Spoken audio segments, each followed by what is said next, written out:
radio Open FM, les chiens ont la parole. La chronique qui vous apprend à décoder ce que votre chien veut vous dire. Lydie Le Breton nous guide pour mieux comprendre nos compagnons. C'est parti. Et oui, nous accueillons Lydie. Salut Lydie, comment est-ce que tu vas ? Salut Delphine, ça va bien, merci et toi ? Eh bien écoute, ça va très bien. Après avoir décrypté le langage corporel de nos chiens, on passe à l'action. Mais avant d'attaquer ce nouveau cycle, est-ce que tu peux nous faire un petit résumé de tout ce qu'on a appris sur les signaux d'apaisement ? Oui, bien sûr. Donc pendant un mois, on a discuté des signaux d'apaisement, qui est donc le langage qui permet aux chiens de faire comprendre aux humains qu'il ne se sent pas bien face à une situation ou pour s'apaiser lui-même. Et du coup, on était parti sur un feu tricolore que je vous résume, pardon.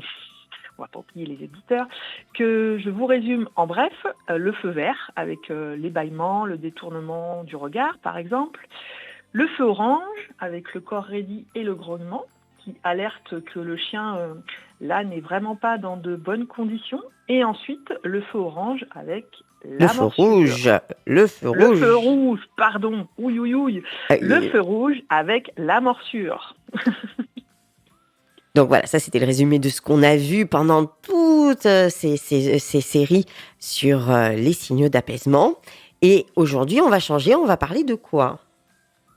On va parler, comme j'ai dit la semaine dernière dans le dernier épisode, si tout le monde a bien suivi, le jeu. Et plus particulièrement l'activité partagée, qui est pour moi un fondement dans la relation entre l'humain et l'animal, parce que c'est quand même bien quand on a un chien d'avoir un minimum d'activité avec lui et de ne pas vivre seulement côte à côte avec lui. Eh bien oui, c'est pas un pot de fleurs non plus, c'est un être vivant et qui a besoin d'interaction. Voilà, il n'est pas juste là pour déposer des poils sur les plaids. En tout cas, c'est une belle approche. Mais dis-moi Lydie, de ton point de vue d'éducateur comportementaliste canin, est-ce que tu penses vraiment que tous les chiens aiment jouer au sens classique du terme ? J'ai l'impression que certains sont plus du genre à faire la sieste, à être dans le panier plutôt qu'à courir, à faire les dingues dans l'herbe. C'est vrai. Alors il y a certains chiens qui sont aussi dans leur panier parce que on leur propose pas d'activité et puis qui s'ennuient. Oui. Mais c'est vrai qu'il y a aussi certains chiens qui n'aiment pas forcément jouer. En tout cas, tous les chiens ne jouent pas de la même façon. Il y a certains chiens qui vont préférer, par exemple, jouer au frisbee, rapporter un objet, ou jouer à la baballe. Eh bien oui, la baballe. Voilà. Alors, il y en a qui s'en fichent royalement de la balle. Moi, j'ai déjà vu ça. Par exemple, la baballe, ils s'en foutent complètement. Ah, tu leur jettes la balle, ils te regardent. Rien à faire. Ah oui. Bon, après, c'est bien aussi de leur expliquer qu'est-ce que tu veux, parce que leur jeter la baballe, si tu leur demandes pas de la ramener, c'est ça. Okay. Il a acheté la baballe et il en fait quoi maintenant ? Exactement. Voilà, donc il y a ensuite aussi tous les chiens qui préfèrent tout ce qui est activité un petit peu plus tranquille, entre guillemets. Le flair, ça la plupart des chiens aiment le flair. La mastication par exemple, qui sont des activités un petit peu plus tranquilles que le jeu de la baballe ou le jeu du frisbee par exemple. Voilà.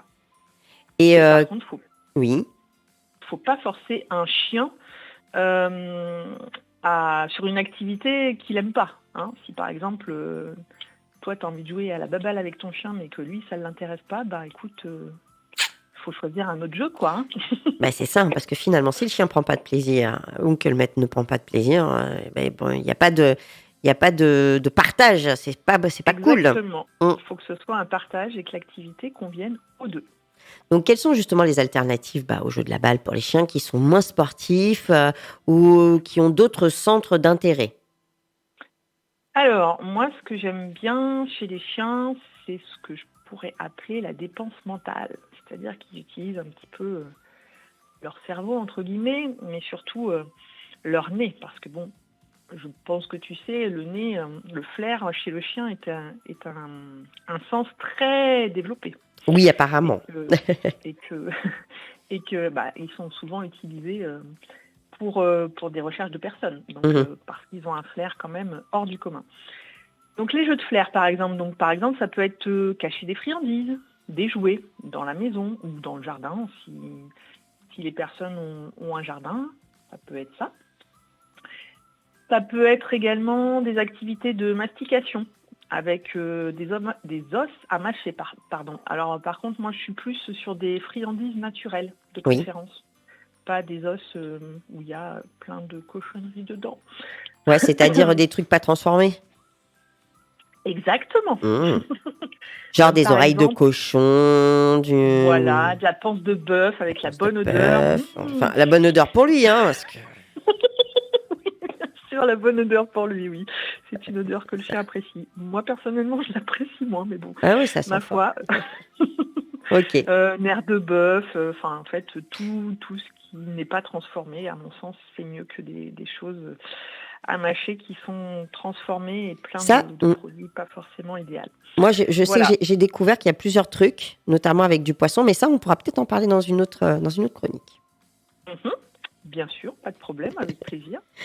Restons ça concentrés. peut être aussi des petits poissons séchés aussi. Oui. Des fois, il y a des petites sardines ou des petits maquereaux, je crois, qui sont séchés. Alors du coup, bon, ça se mange assez vite quand même, hein, mis à part si c'est un petit chihuahua qui ne va pas le manger trop vite. Mais si tu donnes Oui, il n'y a pas de Doberman, par mastication, c'est du exemple. gobage.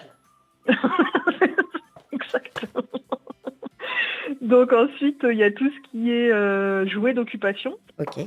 Donc les jouets d'occupation, c'est des jouets où on peut mettre des friandises dedans, par exemple, ou faire une pâtée qu'il est possible de mettre dans le jouet et que tu enfournes au congélateur. C'est une petite astuce. Et comme ça, le chien, après, il met un petit peu de temps pour chercher ce qu'il y a dans le jouet d'occupation plutôt que de mettre tout simplement les friandises comme ça. Oui, lui donner de main à main ou dans la gamelle. Il faut qu'il y ait un petit peu de difficulté finalement. Exactement, et ça l'occupe. Voilà. Et ça, ils aiment bien. Oui, parce que en fait, mâchouiller, ça libère une... j'arrive plus à trouver le mot. De l'endorphine ou un truc comme ça ? De l'endorphine, voilà, Ouais. c'est ça. Surtout quand un chien est stressé, ça lui permet de se déstresser, pardon, et de l'apaiser. Voilà. D'accord. Est-ce qu'il y a d'autres activités qu'on peut donner au genre de chiens qui sont un peu pépères comme ça ? Ouais, ou d'autres ou qui sont pas pépères forcément. Après, en fait, comme j'ai dit tout à l'heure, il faut trouver l'activité qui vous plaise à tous les deux. Donc ça peut être apprendre des nouveaux tours, genre par exemple tourner sur soi-même, donner la patte, passer entre les jambes, tu vois. Ah oui, effectivement, ouais, j'ai déjà vu ça. Voilà, c'est en général une activité qu'on appelle l'obérythmie. Voilà, où, du coup, je ne sais pas si tu as déjà vu à la télé des gens qui dansent, entre guillemets. C'était ça, oui. Moi, je connais une jeune fille qui s'appelle Loanie qui fait ça, qui fait de la danse avec ses chiens. Je la connais, Loanie. Oui. Ouais, elle fait des belles choses avec ses chiens. Ouais, exactement. Et il y a d'autres choses encore. Alors là, c'est peut-être pour les chiens qui sont un peu plus, qui ont envie d'être, qui sont un peu plus actifs. Oui, alors attends, qu'est-ce que j'ai oublié comme autre activité ? Le main trailing. Ah, le main trailing. Alors là, c'est adapté, je dirais, à tous les chiens, parce que le main trailing, c'est une activité que j'adore particulièrement. Oui, il faut expliquer par contre pour les auditeurs ce que c'est. Ouais, je vais expliquer. Donc en fait, le main trailing, pour résumer, c'est de la recherche de personnes disparues. Alors la personne n'est pas vraiment disparue, hein, bien entendu. Non. Mais la personne en fait va se cacher. Alors ça peut se faire dans les bois, ça peut se faire en ville, ça peut se faire dans différents endroits. La personne va se cacher plus ou moins loin, avec plus ou moins de difficultés selon le niveau du chien. Et le but, c'est que le chien retrouve cette personne-là en utilisant son flair. Voilà. C'est un peu la même chose finalement que de cacher les friandises, mais sauf que là, en fait, on le fait avec le maître ou alors avec une personne qui l'aime bien, parce que je suppose que... Alors, une personne qui l'aime bien ou un inconnu, moi je sais que c'est une activité que j'organise régulièrement et on le fait avec les participants qui sont là en fait. Hein, donc, souvent le chien, il la connaît même pas la personne en fait dans l'activité quand on lui demande de la rechercher. D'accord. On lui donne l'odeur de référence et après il peut aller retrouver la personne. Et c'est très très bluffant et tous les chiens peuvent le faire. Parce que Alors quand ils le ça, faire, et je voilà. suis bouche bée. Bah écoute, Faudra ça, que tu développes là-dessus. bah, avec plaisir, mais franchement, c'est une activité géniale et qui fatigue même les chiens les plus, parfois les plus, comment dire, Les plus en speed, surcharge, les plus speed. même les Exactement. boxers. Et ben justement, j'étais en train de penser au boxer. Ah parce que bah j'en ai oui. eu un il n'y a pas très longtemps en main trailing, très motivé au début. Ah ouais. Et à la fin, sa maîtresse m'a envoyé une photo où le chien, il était complètement endormi dans la voiture parce que il était bien claqué quand même. Hein. Ok, Voilà. Donc tu vois, même les boxers, on arrive à les fatiguer quand même. On peut. d'accord. On y arrive avec des activités comme ça qui sont très très sympathiques pour l'humain aussi parce que on cavale quand même beaucoup. Donc le jeu, c'est vraiment très important donc pour le chien, pour Ouais. les maîtres. Et s'ils ne Ouais. peuvent pas s'exprimer par ces activités, qu'est-ce que c'est vraiment les conséquences en fait sur le chien et sur son comportement?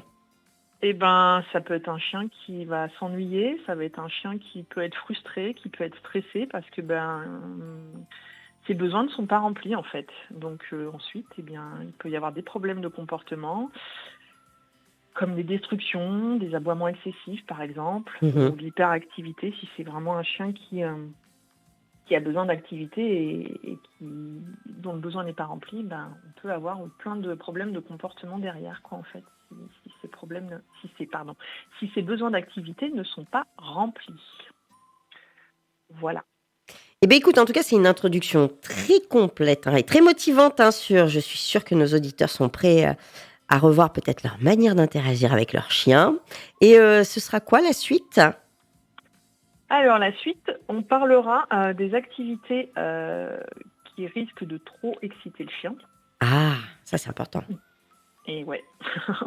Des erreurs à éviter pour que le jeu reste un plaisir. Et du coup, on verra notamment comment doser l'excitation du chien, parce que c'est quand même très très important de doser l'excitation dans le sens où, on va pas trop en dire pour en garder pour la semaine prochaine, mais Oui. quand l'excitation n'est pas bien gérée, on peut avoir des accidents derrière et des risques par exemple de morsure parce que le chien ne contrôle pas son excitation. Et oui, trop d'émotions, il contrôle plus. Voilà, exactement.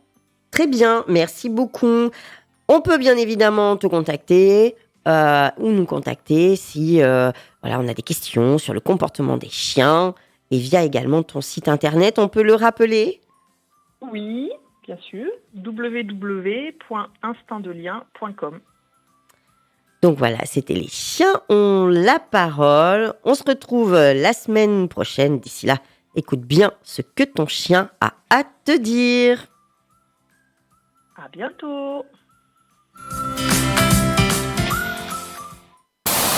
C'était Les chiens ont la parole sur Radio Open FM. Lydie Le Breton, comportementaliste canin. Retrouvez-la la semaine prochaine et sur son site instinctdelien.com. D'ici là, soyez à l'écoute de votre chien. Il a quelque chose à vous dire.